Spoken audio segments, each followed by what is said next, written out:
नमस्कार प्रेक्षकांनो, आजच्या एपिसोडमध्ये इथे आता जानकीने मधुभाऊंसाठी कॉफी बनवलेली असते. तेव्हा जानकी म्हणते, मधुभाऊ हे घ्या, तुम्हाला आवडते तशी गरमागरम कॉफी.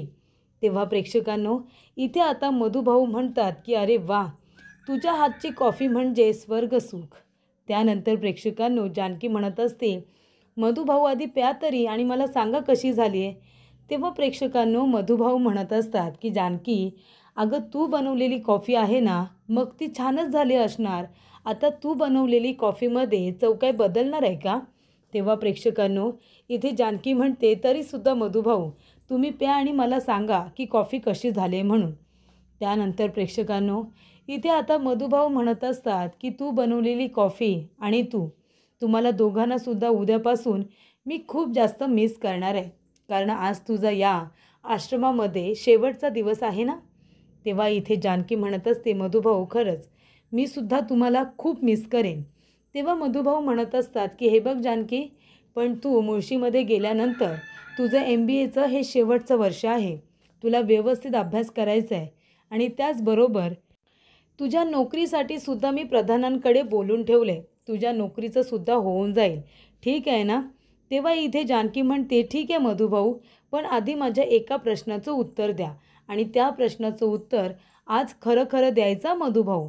त्यानंतर प्रेक्षकांनो, इथे सुमित्रा नानांसाठी चहा घेऊन आलेली असते. ती म्हणते, हे घ्या तुमच्यासाठी गरमागरम चहा. तेव्हा नाना म्हणत असतात की अरे वा, ह्या एका गोष्टीमध्ये अगदी मी नशीब काढलेलं आहे. तेव्हा सुमित्रा म्हणते, का हो? तेव्हा नाना म्हणतात, नाहीतर काय, फक्त ही एक गोष्ट आहे जी मला न सांगता या घरामध्ये मिळते. नाहीतर या घरामध्ये मला कुणी सिरियसलीच घेत नाही. माझं कुणी ऐकायचंच नाही असं ठरवलं आहे ना. तेव्हा इथे सुमित्रा म्हणत असते, काय हो, असं का बोलताय तुम्ही? तेव्हा नाना म्हणतात, का? हे मी हल्ली बोलायला लागलो आहे आणि ते सुद्धा तुझ्या मुलांमुळे. नाहीतर लग्न झाल्यानंतर मी असा बोलत होतो का? तेव्हा सुमित्रा म्हणते, काय हो, म्हणजे आपल्याला मुलं ही व्हायलाच नको होती का? तेव्हा नाना म्हणतात की तसं काही नाही आहे. पण आता बघा ना, आपण काय इथे मुलांना जन्म देतो, पण आता प्रत्येकजण मुलाची वाढ व्यवस्थित करतं असं नाही. फक्त माझं एवढंच म्हणणं आहे की जेव्हा इथे मुलाचा जन्म होणार असतो, तेव्हा देवाने त्याच्या डोक्यामध्ये आधी 4 चांगले गुण टाकलेले असतात ना, ते बरे असतात. म्हणजे पुढे जाऊन मुलं थोडी व्यवस्थित अक्कल असल्यावानी वागतात, नाही का? तेव्हा इथे आता तुमचीच मुलं बघा, ऐकतायत का माझं काही? तेव्हा इथे आता ऋषिकेशच बघा, आहे का घरामध्ये त्याचं पाऊल? तेव्हा सुमित्रा म्हणत असते, हे बघा, एकदा का आपल्या ऋषिकेशचं लग्न झालं ना, की तो सुद्धा इथे चांगल्या मार्गावरती येईल. अहो हल्ली आता त्याचं शिक्षण पूर्ण झालं आहे, म्हणून तो फिरतोय इकडे तिकडे. म्हणून काय झालं, माझा मुलगा खूप गुणी आहे हां. बघाच तुम्ही, त्याच्यासाठी अशी मुलगी शोधते ना, एकदा का ती घरामध्ये आली की मग ऋषिकेश कुठेच जाणारच नाही आणि या घरामध्ये सुना आणायचं डिपार्टमेंट माझं. तेव्हा नाना म्हणतात, ठीक आहे, बघा आता तुम्हीच कसं काय ते, कारण ही मुलं काही माझं ऐकत नाही, तुमचं तरी ऐकलं तर बघा. त्यानंतर प्रेक्षकांनो, इथे आता सौमित्र आलेला असतो लपून छपून अवंतिकाला भेटायला, कारण कुणी बघायला नको म्हणून. तेव्हा अवंतिका म्हणत असते, हाय सौमी. तेव्हा सौमित्र म्हणत असतो, हाय, आणि तो खूप घाबरलेला असतो. अवंतिका म्हणते, काय रे, काय झालं, तू इतका घाबरलायस का? तेव्हा सौमित्र म्हणतो, नाही काही नाही. आणि इथे सौमित्र हळूच तिला पकडतो आणि बाजूला उभं करतो, जेणेकरून ती कुणाला दिसू नये आणि कुणी तिला बघू नये. तेव्हा इथे अवंतिका म्हणते, सौमी काय झालं रे, तू असं लपून छपून का आलेस? तुला भीती वाटली की काय, की मी अचानकपणे तुझ्या घरामध्ये येते की काय? तेव्हा सौमित्र म्हणतो, नाही नाही, असं मला नाही वाटलं. म्हणजे ती म्हणते, म्हणजे भीती नाही वाटली? तो म्हणतो, नाही नाही वाटली ना, थोडी भीती वाटली. तेव्हा इथे आता सौमित्र म्हणत असतो, पण तू इथे काय करतेस? तेव्हा अवंतिका म्हणत असते, सौमी, का रे, तुला भीती वाटते का? तुझ्या घरामध्ये मुली अलाउड नाही आहेत का? तेव्हा सौमित्र म्हणतो, नाही तसं नाही आहे, पण कसं आहे ना, आई थोडी माझी जुन्या विचारांची आहे, तिला ह्या गोष्टी पटवून द्यायला थोडा वेळ लागेल ना म्हणून. पण तू का आली होतीस सांग ना. तेव्हा अवंतिका म्हणत असते, मी इथे आले होते कारण तुला हे बुक द्यायला. हे बुक खूपच जास्त इम्पॉर्टंट आहे, आपल्या एक्झाम येत आहेत ना, तेव्हा हे बुक आपल्याला खूप उपयोगी ठरणार आहे. तेव्हा प्रेक्षकांनो, इथे आता सौमित्र म्हणत असतो, अच्छा म्हणजे हे बुक तू मला द्यायला आली आहेस का? तेव्हा अवंतिका म्हणते, हो. हे बघ या बुक्समध्ये आहेत ना कुठले कुठले महत्त्वाचे प्रश्न येणार आहेत ना, त्यांना बाबांनी स्वतःने अंडरलाईन केले. त्यामुळे हे बुक तू व्यवस्थित वाचायचा, सगळे प्रश्न अगदी व्यवस्थित स्टडी करायचे आहेत. तेव्हा प्रेक्षकांनो इथे सौमित्र म्हणतो, अवंतिका मग हे बुक तुला मला का द्यावंसं वाटलं? तेव्हा अवंतिका म्हणते, कारण तू या सब्जेक्टमध्ये खूपच जास्त वीक आहेस, म्हणून हे बुक मी तुला दिले. कळतंय का? व्यवस्थित अभ्यास करायचा, आपली एक्झाम येते लवकरच. त्यानंतर इथे आता जानकी म्हणत असते, की मधुभाऊ मी तुम्हाला महत्त्वाचा प्रश्न विचारणार आहे आणि तुम्ही आधी मला प्रॉमिस करा की तुम्ही या प्रश्नाचं उत्तर मला अगदी खरं खरं देणार. तेव्हा इथे मधुभाऊ म्हणत असतात, की हे बघ जानकी, आता प्लीज तू मला कुठलाही असा प्रश्न विचारू नको ज्याचं उत्तर मी देऊ शकणार नाही. नाहीतर मी तुला प्रॉमिस करत नाही आहे, तू विचार मला, मी त्या प्रश्नाचं उत्तर तुला देईन, पण मला बंधनामध्ये अडकवू नकोस.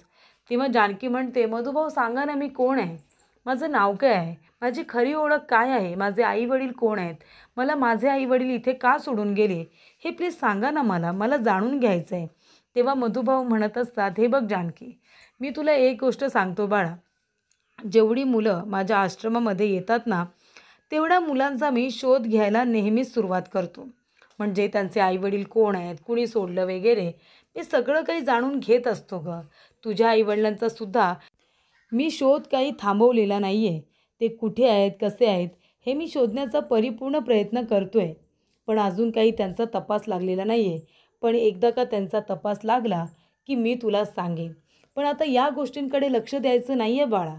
MBA तू शिक्षणामध्ये चांगली आहेस म्हणून तू इथपर्यंत पोचली आहेस.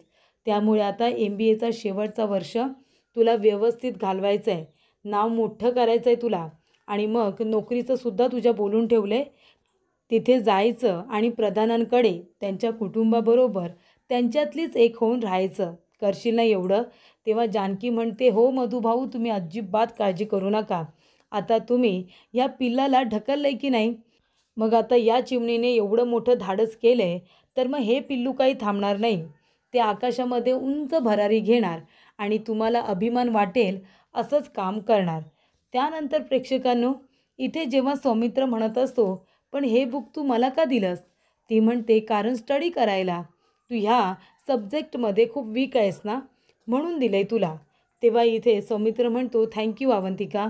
तेव्हा ती म्हणते, काय थँक्यू? आता तू मला थँक्यू म्हणणार आहेस का? दे मध्ये, परत दे बुक. तेव्हा तो म्हणतो, नाही नाही सॉरी सॉरी सॉरी. तेव्हा अवंतिका म्हणते, काय परत तू सॉरी पण म्हणणार आहेस मला? मग दे बुक दे. तेव्हा सौमित्र म्हणतो, अवंतिका अगं असं काय करतेस ना, मला थँक्यू म्हणू देतेस ना सॉरी. तू माझ्यासाठी एवढं बुक इथपर्यंत घेऊन आलेस तर मला काहीतरी बोलायला हवं ना. तेव्हा इथे अवंतिका म्हणते, मग बोल ना, जे बोलायचं आहे ते बोल. तेव्हा सौमित्र म्हणतो, काय बोलू? तेव्हा अवंतिका म्हणते, नाही काही नाही. बरं ठीक आहे, मी निघते हां. त्यानंतर प्रेक्षकांनो इथे आता अवंतिका आपली गाडी घेते आणि तिथून निघून जाते. त्यानंतर प्रेक्षकांनो अवंतिका गेलेली असते. तेवढ्यातच तिथे आता सारंग येतो. सारंग म्हणत असतो, काय रे दादा, काय चाललंय काय तुझं? आणि कोण होती ही जी तुला सॉरी पण म्हणू देत नाही आहे, थँक्यू पण म्हणू देत नाही आहे? कोण होती कोण ती? आणि तिच्याबद्दल आईला माहिती आहे का? थांब मी आता आईलाच सांगतो.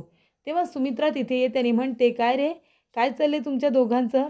तेव्हा प्रेक्षकांनो इथे सुमित्रा म्हणत असते, सौमित्र तू तर अभ्यास करत होतास ना, तू इथे काय करतोयस? तेव्हा सारंग म्हणतो, अगं हो आई, दादा आहे ना अभ्यासच करत होता, पण आत्ताच मला कळलं तो एका सब्जेक्टमध्ये ना वीक आहे अगं, म्हणून तो अभ्यास करत करत इथपर्यंत पोचला.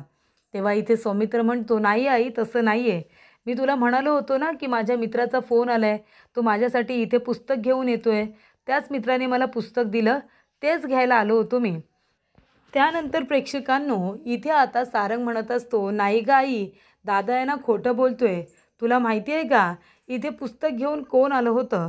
तेव्हा सौमित्र म्हणतो, गप्प बस सारंग गप्प बस, आई हा हल्ली खूपच जास्त बोलायला लागले हां. तेव्हा इथे सुमित्रा म्हणत असते, गप्प बसा रे तुम्ही, तुम्हाला भूक नाही लागले का? चला पहिला जेवून घ्या. आणि हा ऋषिकेश कुठे आहे? ऋषिकेश कुठे आहे तुम्हाला माहिती आहे का? सारंग, अरे तू तर त्याच्याबरोबर असतोस ना. तेव्हा इथे सौमित्र म्हणत असतो, आई अगं तुला तर दादाचं माहिती आहे ना, तो काही एका ठिकाणावरती नसतो, तो आधी इथे असतो मग कुठे वेगळीकडेच जातो. तेव्हा सुमित्रा म्हणते, काय रे सौमित्र, दादाविषयी असं बोलतात का? हे सुद्धा त्याला तसंच बोलतात. आता तूही तसाच बोलायला लागलायस. तेव्हा इथे लवकर चला, मी गुरुजींना बोलावलंय, कारण मला ऋषिकेशची पत्रिका दाखवायची आहे ना गुरुजींना. त्याच्याबद्दल मला जाणून घ्यायचं आहे. ऋषिकेशच्या लग्नाची गोष्ट आता पुढे न्यायची आहे ना, त्याच्यासाठी मुलगी वगैरे शोधायला नको का?